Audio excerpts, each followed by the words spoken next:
একদিকে যেমন ভারতে নারীকে দেবী হিসেবে পুজো করা হয়, ঠিক অন্যদিকে তাকেই আবার বেঁধে রাখা হয় নানা রকম কঠোর অনুশাসনে।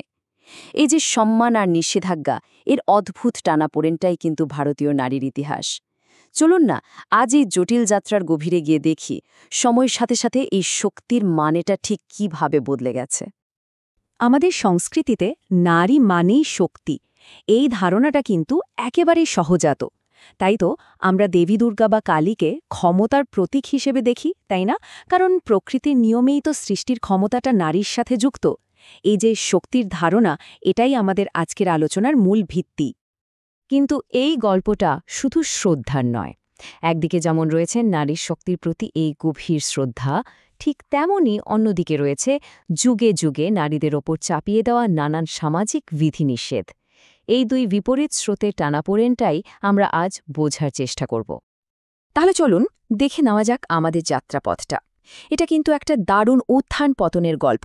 আমরা দেখব বৈদিক যুগের সম্মানজনক অবস্থান থেকে কিভাবে মধ্যযুগে অধিকারগুলো কমে গেল, আর তারপর ব্রিটিশ শাসন পেরিয়ে স্বাধীন ভারতে নারীরা আবার কিভাবে নিজেদের জায়গাটা পুনরুদ্ধার করল। আচ্ছা, তাহলে শুরু করা যাক বৈদিক যুগ দিয়ে। এই সময়টাকে অনেকেই নারী অধিকারের একটা স্বর্ণযুগ বলে থাকেন।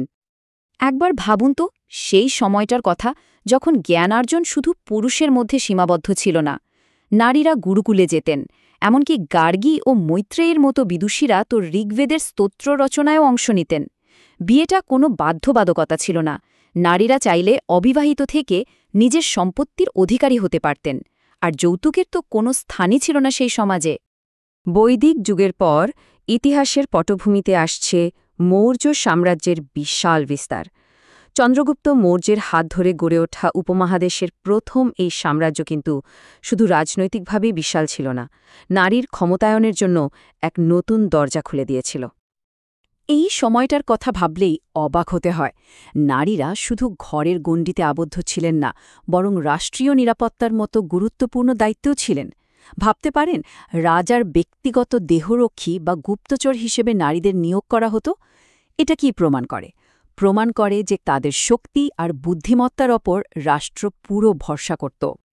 কিন্তু সময়ের সাথে সাথে এই অবস্থাটা পাল্টাতে থাকে। ধীরে ধীরে নারীর মর্যাদা কমতে শুরু করে এবং এখান থেকে জন্ম নেয় প্রতিরোধের এক নতুন অধ্যায়। এই পরিবর্তনটা ছিল একদম নাটকীয়। একবার ভেবে দেখুন, কোথায় বৈদিক যুগের স্বাধীনতা আর কোথায় মনুর আইনের কঠোর বিধিনিষেধ। যে নারীদের একসময় শিক্ষার অধিকার ছিল, তাদের জন্যই জ্ঞানের দরজা বন্ধ করে দেওয়া হলো, সম্পত্তির অধিকার কেড়ে নেওয়া হলো, আর চাপিয়ে দেওয়া হলো বাল্যবিবাহ আর যৌতুকের মতো প্রথা। মধ্যযুগে পরিস্থিতি আরও ভয়াবহ হয়ে ওঠে। পর্দা প্রথা, সতীদাহ এবং জহর ব্রতের মতো নিষ্ঠুর প্রথাগুলো নারীকে সমাজ থেকে যেন একরকম অদৃশ্যই করে দিল। তখন নারী আর ব্যক্তি নন, তিনি কেবল রক্ষা করার বা অধিকার করার একটা বস্তু হয়ে উঠলেন। তবে এই কঠিন সময়েও কিন্তু সবাই মাথা নত করেননি। অনেকেই শাসন করেছেন, যুদ্ধ করেছেন আর ইতিহাস তৈরি করেছেন।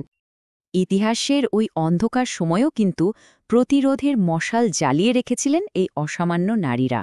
দিল্লির সিংহাসনের রাজিয়া সুলতান থেকে শুরু করে মুঘলদের বিরুদ্ধে রুখে দাঁড়ানো রানী দুর্গাবতী বা চাঁদ বিবি, তারা শুধু রাজ্য শাসন করেননি, তারা প্রমাণ করেছিলেন যে প্রতিকূলতাই আসল নেতৃত্বের জন্ম দেয়।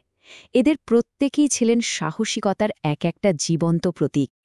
এরপর আসে ব্রিটিশ শাসনকাল। এটাও কিন্তু একটা নতুন অধ্যায়ের সূচনা।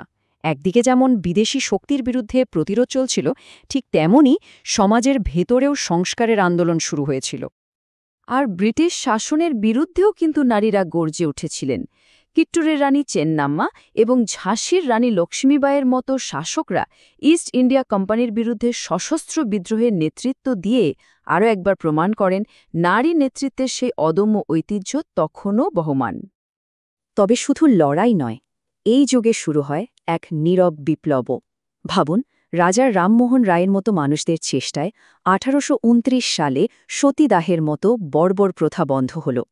তারপর 1847 সালে মেয়েদের জন্য প্রথম স্কুল তৈরি হল, আর 1856তে ঈশ্বরচন্দ্র বিদ্যাসাগরের জন্য বিধবা বিবাহ আইন পাশ হল। সমাজ বদলের কি এক বিশাল ধাক্কা, তাই না? এই পরিবর্তনের ঢেউটা এসে মিশে গেল স্বাধীনতার সংগ্রামে, যেখানে সরোজিনী নাইডুর মতো নেত্রীরা সামনে থেকে নেতৃত্ব দিলেন। আর তিনি তো ১৯২৫ সালে ভারতীয় জাতীয় কংগ্রেসের প্রথম ভারতীয় মহিলা সভাপতি নির্বাচিত হয়ে এক নতুন ইতিহাস তৈরি করলেন। স্বাধীনতার পর থেকে শুরু হলো একদম নতুন এক অধ্যায়।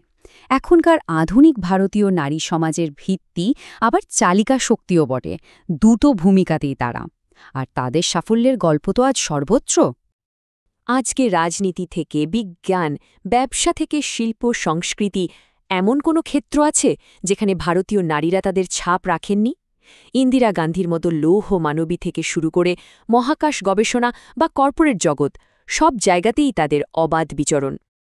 সুতরাং মূল বিষয়টা কি দাঁড়ালো? হাজারো বাধা বিপত্তি সত্ত্বেও ভারতীয় নারী বারবার উঠে দাঁড়িয়েছেন, নিজের শক্তি প্রমাণ করেছেন। এই বিশাল যাত্রাপথের দিকে তাকিয়ে একটা প্রশ্ন মনে আসেই, ক্ষমতায়নের পরবর্তী অধ্যায়টা কেমন দেখতে হবে?